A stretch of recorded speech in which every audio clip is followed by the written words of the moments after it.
వేదికగా భారత్ శ్రీలంక జట్ల మధ్య జరుగుతున్న సిరీస్ లోని చివరి టెస్ట్ మ్యాచ్ లో ఉద్రిక్తత చోటు చేసుకుంది. టీమిండియా యువ ఓపెనర్ యశస్వి జైస్వాల్, లంక పేసర్ అసితా ఫెర్నాండో మధ్య మైదానంలో తీవ్ర వాగ్వాదం జరిగింది. మ్యాచ్ తొలి రోజు లంచ్ విరామానికి కొద్దిసేపటి ముందు ఈ ఘటన చోటు చేసుకుంది.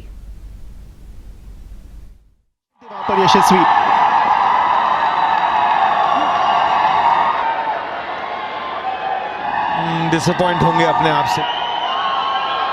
और धनंजय डिसिल्वा कप्तान श्रीलंका के कह ही रहते कि शायद तेज गेंदबाजों का बेहतर प्रदर्शन करना होगा इस दूसरे टेस्ट मैच में, वही करके दिखाया।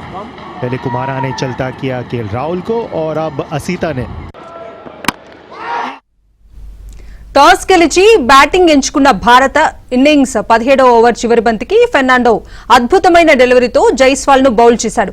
అయితే వికెట్ పడిన వెంటనే మైదానంలో అనూహ్య పరిణామాలు చోటు చేసుకున్నాయి. శ్రీలంక ఆటగాళ్లు సంబరాలు చేసుకుంటుండగా యశస్వి డగౌట్ వైపు వెళ్తున్న క్రమంలో అసితా ఫెర్నాండో కొన్ని వ్యాఖ్యలు చేశాడు. దీంతో జైస్వాల్ ఒక్కసారిగా వెనక్కి తిరిగి అతన్ని నిలదీశాడు.